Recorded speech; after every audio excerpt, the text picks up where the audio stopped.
Maintenant, on peut commencer le dérochage. Et dans cette leçon, on va commencer le dérochage.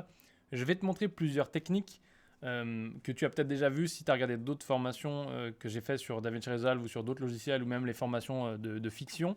Il y a différentes méthodes de dérochage. Ça va dépendre de ce que tu fais comme projet. Donc là, dans le cas d'une interview, tu vas voir en plus que cette interview-là, c'est un petit peu relou parce que comme la personne n'était pas à l'aise, on a dû la coacher pas mal. Donc on laisse tourner la caméra et on surveille bien que ça tourne toujours. Et on la coach en parallèle. On lui donne des indications, on lui demande de répéter des phrases, de répéter des mots, etc., de prendre son temps, etc. On coupe pas la caméra à chaque fois parce que c'est relou. Mais du coup, ça, c'est 50 minutes de rush. Et clairement, sur ces 50 minutes de rush, et plus même, tout ne va pas être utile. Donc moi, ce que je vais faire, c'est que je vais cleaner ça, je vais nettoyer au maximum.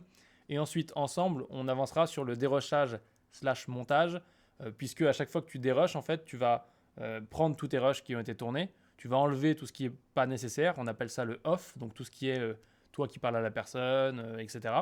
Et une fois que tu as enlevé tout ça, ce que tu feras, c'est que tu vas prendre les meilleurs moments, d'accord? Donc tu vas enlever tout ce que tu veux pas, il va te rester les meilleurs moments, et après, petit à petit, tu vas affiner ça, et tu auras un montage.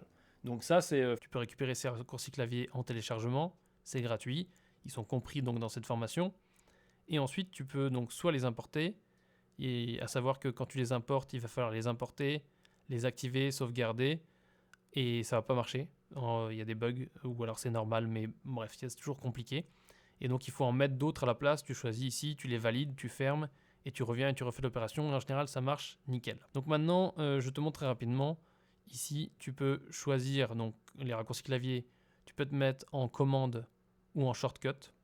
Donc si tu te mets en commande, ça veut dire que tu vas taper par exemple in. Et donc là, quand tu as tapé in, il va te mettre donc à gauche dans les commandes. Tu peux voir ici commande, ici shortcut. Tu peux voir donc tout ce qui contient in. Donc bin, donc voilà, tu as vraiment tout. Nous, ce qui nous intéresse, c'est surtout dans les marques. Donc on a les joint clips, on a plein de choses. On va mettre mark in plutôt parce que ça va être trop compliqué. Donc marque vidéo in, voilà, c'est ça qu'on veut. Mais nous, on veut plus général. Moi, je les utilise jamais en vidéo et en audio séparés. Donc là, tu peux mettre donc, le mark in et le mark out qui te permettent de faire un point in et un point out pour délimiter dans le temps une entrée et une sortie. Et donc l'entrée et la sortie, ça te permet simplement de soit convertir en marqueur de durée, on va voir ça dans quelques secondes, soit tout simplement de convertir des marqueurs de durée en in-out, ou alors tout simplement d'extraire des bouts de vidéo ou d'insérer d'autres bouts de vidéo. Voilà, c'est vraiment les deux outils, le point in, le point out. C'est vraiment, ça fait partie des outils de base pour faire du montage dans une timeline. Ensuite, tu as le mark clip qui lui te permet de mettre un point in, un point out directement en encadrant un clip. Donc si on se met ici et qu'on fait T, il va me mettre un point in ici, un point out ici. C'est ce que j'ai utilisé par exemple tout à l'heure pour enlever le noir. Hop, automatiquement, il fait un point in, un point out au début et la fin du noir et il m'enlève le noir quand j'appuie sur X. En parlant de X d'ailleurs, on va aller voir directement en utilisant l'autre fonction. Donc l'autre fonction shortcut, je vais taper X et là il va m'afficher, donc tu vois directement ripple cut. Donc ripple cut, ça va être, je supprime ce que tu as sectionné dans ton point in et ton point out et je rapproche, donc j'enlève le trou. Donc ça t'évite ce que tu ferais sur Premiere ou même dans DaVinci ou d'autres logiciels. Ça t'évite de prendre le couteau, de couper ici, sélectionner, supprimer, sélectionner le vide, supprimer. Voilà, c'est comme ça qu'on fait quand on est un monteur professionnel. On va vite, on n'a pas le temps. L'autre possibilité, donc plutôt que de couper ce qui est entre le point in et le point out et de rapprocher pour ne pas laisser de trou, tu peux faire la même chose en rapprochant en laissant un trou. Et donc ça, tu le fais avec W. Enfin, moi, je l'ai programmé sur W et c'est tout simplement cut. Donc voilà, ça c'est vraiment des bases de ce que je veux te montrer. Il y a aussi un truc intéressant, c'est le R pour moi, donc qui s'appelle Zoom to Fit. Et le R, ça te permet de remettre la timeline, quand tu es zoomé, de la remettre comme ça à la bonne taille pour tout voir d'un coup. Donc ça, c'est que quelques raccourcis. Tu auras automatiquement, je vais t'en donner au fur et à mesure. Moi, je les ai programmés comme ça. Tu peux prendre mon clavier et les programmer pareil. Tu peux changer, tu peux faire ce que tu veux. Ce qui est important, c'est que tu travailles avec les raccourcis et que tu t'entraînes à faire ça. Parce que si tu veux gagner du temps et être un vrai professionnel, c'est comme ça que tu vas faire. Donc là, si on regarde rapidement en action ces raccourcis, je zoome, donc avec mes flèches du haut et du bas. D'ailleurs, tu peux voir en bas à gauche ici, les raccourcis apparaissent parfois. J'appuie sur R, bim, ça se remet à la bonne taille, hyper pratique. Hyper pratique. Maintenant, admettons, je veux couper, donc je dérush et je veux couper, on va se mettre au début, je veux couper tout ça. Non, il n'y a pas de pression, mais... Voilà, il n'y a pas de pression. Donc je veux couper tout ça parce que je vois qu'il ne nous parle pas du tout. Tu vois que j'ai mis un point in ici, tellement automatiquement que je ne te l'ai même pas dit. Donc c'est pour ça qu'il faut être bien attentif, il faut bien regarder ici. Là je mets le point out, donc tu vois qu'il me met en noir tout le reste. Et là il a bien sélectionné. Il t'a mis le haut en bas, donc tu as bien vu que c'était le point out. Et maintenant j'appuie sur X, hop, il coupe, il rapproche. Je reviens en arrière, on dézoome. J'appuie sur G pour enlever le point in et le point out. Comme ça je peux travailler sans être obstrué, sans avoir de problème de concentration à cause des points in et des points out et sans faire de bêtises. Revenons-en maintenant à la méthode de dérochage. Moi, la méthode que j'utilise, surtout sur les petits projets comme ça, et de manière générale, quand je veux prendre le temps de bien faire les choses, quand je suis pas obligé d'être en speed, c'est que je vais prendre donc, mon interview comme ça, et je vais faire une première passe. Donc, je vais me mettre au début, et je vais faire comme ça, play. Donc, je vais zoomer, je vais faire play parce que je veux voir les waveforms, c'est très important pour moi.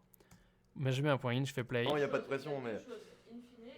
Voilà, donc ça, je sais que c'est pas intéressant. Donc je vois, tu vois, c'est pour ça que j'aime bien avoir ça, parce que j'analyse. Et j'aime bien aussi monter avec la tablette, parce que je peux aller rapidement. Hop, je mets mon point out, je fais comme ça, j'efface. Oui. Alors, je me présente, je m'appelle Steve Benabou. Voilà, donc ça, je sais que ça va être bien ou pas bien. Je vais être le plus radical possible, c'est-à-dire que je vais couper uniquement ce dont j'ai besoin pour me faciliter la tâche derrière. Donc l'idéal quand tu tournes ce genre de truc, c'est de tourner le moins de off possible. Maintenant, on tombe pas toujours sur des experts du face caméra, donc en général on a tendance à tourner un peu large. Donc là, ça va pas faire, je vais prendre ça. Alors, je me présente, je m'appelle Steve Benabou, j'ai 29 ans, j'habite à Bruxelles. Tous les tous les problèmes de langage comme ça, je vais les laisser pour l'instant, mais ça on verra qu'à la fin, on va vraiment aller dans la finesse et en enlever un maximum pour le rendre agréable. Sur Marne, dans le département du Val-de-Marne. Je suis webmaster. Voilà, donc ça c'est plutôt pas mal. J'ai monté ma société il y a 4 ans maintenant. Là, il est un peu mou, mais je le garde parce que pour l'instant, je vais enlever tout ce qui me déplaît au maximum, tout ce qui n'est pas bon. Et au fur et à mesure, si je vois que j'ai plusieurs choses qui se ressemblent dans le dérush, je vais laisser parce que pour l'instant, ce que je veux, c'est nettoyer un maximum pour réduire de 1 heure de rush à le maximum de rush que je peux utiliser. Donc là, je vais garder ce que je peux utiliser en utilisant cette méthode. Voilà, de point in, point out, hop, je dégage tout. Ce qui va me faire que je vais me retrouver avec une timeline. Tu le verras dans la leçon suivante. On verra tout simplement se retrouver avec une timeline avec uniquement les rushs dont on a besoin. Maintenant, je vais faire la même chose avec les rushs d'illustration qu'on a ici. Tout simplement parce que je vais pas... je pourrais très bien sélectionner comme ça, prendre ce bout-là et dire allez hop, je le mets ici quand je suis en montage. Mais ça, c'est pas la bonne méthode parce que c'est ce qui fait que quand tu cherches quelque chose, que le client te demande une modif, ou ci, ou ça, ou autre chose, tu es en galère. Alors que quand tu as tout bien déroché, c'est comme si tu avais un petit catalogue, tu as un petit stock et tu te dis ok, j'ai tout ici, voilà ce que j'ai, et au pire, tu peux toujours retourner dans les rushs. Mais je ne suis pas du tout fan de la méthode, simplement de venir ici, voilà, et de dérocher, de mettre des marqueurs, de mettre des points, etc. Je pense qu'il faut tout faire dans les timelines parce que c'est ce qui est vraiment le plus efficace. Maintenant, on va voir un dernier outil que tu ne connais pas forcément si tu n'as pas vu une des autres formations Maximus University sur DaVinci, donc soit la formation fiction ou la formation montage et effet. Donc cet outil, c'est les marqueurs. Les marqueurs, ça te permet, une fois que tu as bien déroché comme ça, donc là, imaginons qu'on a déroché, ça te permet de marquer vraiment les petits bouts, les pépites d'or, tu vois. Donc admettons, ici, on se dit, waouh, c'est vraiment génial ce qu'il dit. On peut mettre un marqueur. C'est un marqueur simple. Il marque une image. Si on rappuie sur le marqueur, sans avoir bougé la tête de lecture, tu peux aussi appuyer sur M pour mettre un marqueur. Et d'ailleurs, quand tu appuies sur M et que tu es sur le même marqueur que tu as mis, tu peux mettre des annotations, tu peux changer la couleur, tu peux faire plein de choses. On va l'enlever. Nous, un autre truc qui est vraiment sympa, c'est ici les marqueurs de durée. Donc, par exemple, si tu adores ce qu'il dit entre ici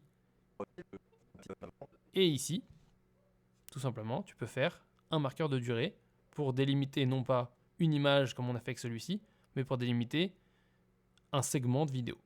Donc comment tu peux faire avec ça? Moi je l'ai programmé pour transformer donc, le point in en marqueur de durée.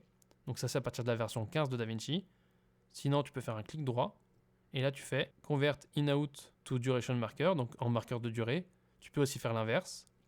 Donc là je vais faire ça, je vais appuyer sur mon raccourci qui est 1. Et là tu vois qu'il me fait un marqueur de durée automatiquement. J'appuie sur G pour enlever mon point in-out.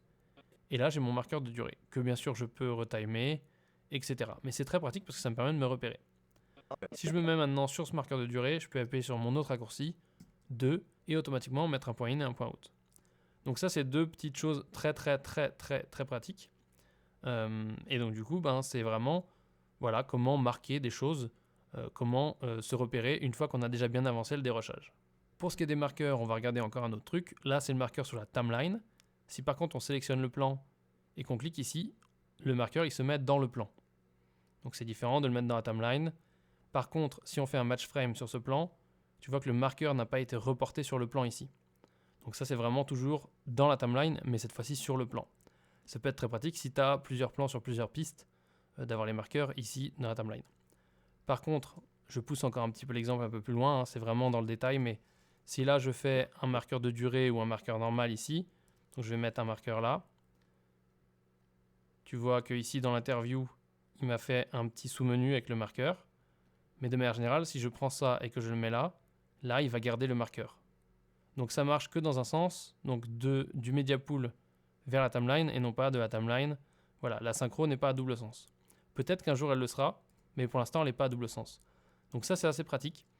C'est des outils qu'il faut que tu gardes bien en tête, que tu utilises parce qu'ils peuvent servir, notamment pour faire des modifs ou autres. Et on verra un peu plus tard justement le marqueur qui permet de faire des modifs, qui permet de faire des annotations sur l'image. Pour l'instant, ce n'est pas le focus. Pour l'instant, on va passer au dérochage. Donc je vais dérocher pour cleaner un maximum. Et après, on avancera, on fera le dérochage / montage ensemble. Je te remercie d'avoir regardé cette leçon. Maintenant que tu l'as terminée, tu peux la noter en haut à droite à l'aide des petites étoiles. Tu peux aussi écrire en commentaire un résumé de ce que tu as compris et bien entendu poser tes questions. Tu peux aussi cliquer sur terminer en bas à gauche pour valider ton avancement.